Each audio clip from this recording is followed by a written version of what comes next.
Ang mga pinakabagong balita at mahalagang isyu na walang kinikilingan, walang pinoprotektahan. Noon at ngayon, serbisyong totoo ng GMA News.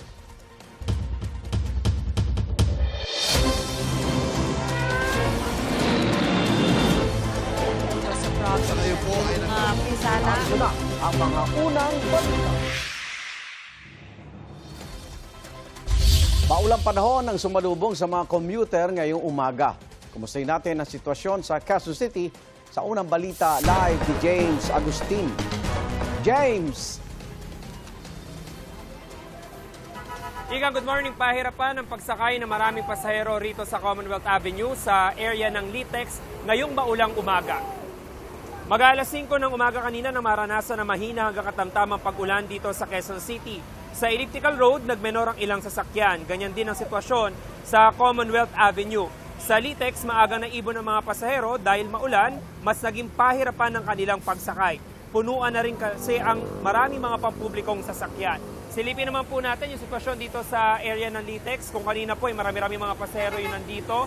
Ngayon ay may mga pasahero pa rin na naghihintay ng masasakyan. Yung iba naman ay nandoon sa designated na PUV stop dahil may mga tauhan ng MMDA na nagpapaalala sa kanila na doon ang tamang sakayan. Patuloy po na nararanasan yung mahina hanggang sa katamtamang pag-ulan sa bahaging ito ng Quezon City. Silipin naman po natin yung lagay ng trapiko. Ang nakikita nyo po ngayon, mga kapuso, ay westbound lane ditong Commonwealth Avenue, lane na patungo sa area ng Elliptical Road. Hindi pa naman po ganun ka-traffic at mas maluwag yung traffic situation sa eastbound lane nitong Commonwealth Avenue ngayong umaga. Yung mga latest mula po rito sa Quezon City, James Agustin, GMA News. Nasa 50 bilyong piso tinatayang mawawala sa kita ng gobyerno kapag ipinatupad ang panawagan ni Pangulong Bongbong Marcos na lawakan ang income tax exemption. At para mapunan yan, panukala ng isang mambabatas na taasan ng buwis sa vape, gayon din sa ilang inumin, heated tobacco at mga single-use plastic. May unang balita si Jonathan Andal.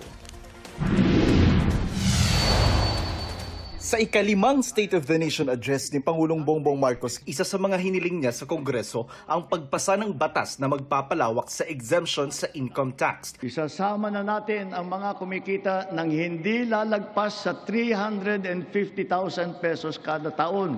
Mula yan sa kasalukuyang 250,000 pesos. Pero nakukulangan dito ang Makabayan Block. Sana raw ay tinaas na lang ito sa 500,000 pesos o yung mga nasa mahigit 41,000 pesos ang buwan ng sweldo. Kailangan ito dahil nga ito ang hinaing ng lower and middle income earners na kapag krisis may ayuda para sa mga mahirap pero yung mga mababa ang kita lalong bumababa because of inflation pero wala namang relief na nakukuha mula sa gobyerno. Para naman kay Kabataan Party List Representative Rene Co, dapat ang mga bilyonaryo at malalaking korporasyon ang taasan ng buwis. Dapat din daw tanggalin ang excise tax at VAT sa mga pangunahing bilihin. Kasama dyan yung fuel, yung pagkain, yung iba't ibang bahagi nito, etc. Yun po ang nagpapahirap sa mga Pilipino. Para naman sa Trade Union Congress of the Philippines o TUCP, dapat exempted na sa tax sa mga kumikita ng hindi higit sa 50,000 piso kada buwan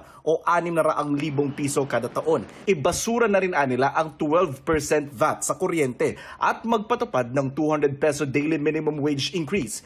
Pero ang pagbabawas ng buwis may kaakibat na nababawas sa revenue o kita ng gobyerno na ginagamit sa iba't ibang proyekto. Saan kukunin ng gobyerno ang pantapat? Merong income loss ka doon. Yes. Revenue loss. Pero saan mo kukunin? Mangungutang na naman ba tayo? Ang laki na ng utang natin. Ayon kay House Ways and Means Committee Chairman Miro Kimbo, nasa 50 bilyong piso ang posibleng mawala sa kita ng gobyerno kapag itinaas ang tax exemption. Base yan sa taya ng Finance Department. Para mapunan yan, ipinapanukalang itaas ang buwis sa vape at sweetened beverages. Ang recovery natin dito ay manggagaling sa health measures actually. Ang una ay pagdating sa vape. It is currently at 6 pesos per ml na isa sa pinakamababa sa buong mundo. Plano ring magpataw ng buwis sa heated tobacco. Pati raw ang ilang single-use plastics, papatawan na rin ng buwis. Meron din tayo on plastics. Ito ang isa sa mga pangunahing cause ng baha.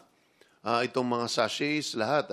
Dati ang panukala ay ang mga sandubag lamang na nasa palengke ang ating bubuwisan. Pero nakita po natin na hindi lang ito ang nagiging cost ng baha. Kailangan po din po natin ito mapatawan ng karampatang buwis. Target ng House Committee on Ways and Means na sa Agosto maipasa na sa Kamara ang mga reforma sa buwis. Bukod sa 350,000 personal income tax exemption, kabilang din sa reforma ang pagtataas ng 13th month pay tax exemption mula sa 90,000 pesos ngayon, plano na rin itong gawing 120,000 pesos. Kung total bonuses, wala po kayong babayarang buwis dyan. So kung ano man pong sosobra dyan, ina-add together yan at hinahanap kung nasa ang bracket kayo. If all of that, hindi ka pa rin kayo lalagpas ng 350, you are going to be exempt entirely. Para sa unang balita, Jonathan Andal, GMA News. Pinasasagot ng Ombudsman si dating House Speaker Martin Romualdez sa rekomendasyon ng Special Panel of Investigators. Nakasuhan siya ng plunder, graft, direct at indirect bribery at money laundering kaugnay sa questionableng flood control projects. 15 araw ang binigay kay Romualdez at sa iba pang respondents para magsumite ng counter-affidavit. Pagkatapos niyan, magpapasya ang Ombudsman kung may sapat na ebidensya para magsampa ng mga kaso sa Sandigan Bayan. Ang pagsasampa ng kaso laban kay Romualdez ay binanggit ng Pangulo sa kanyang State of the Nation address nitong Lunes. Sagot dyan ni Romualdez, wala siyang ginawang anumang labag sa batas at handa raw siyang patunayan ito. Para kay Vice President Sara Duterte, huwag nang umasang makukulong si dating House Speaker Martin Romualdez o sino mang kongresista kaugnay sa flood control scandal.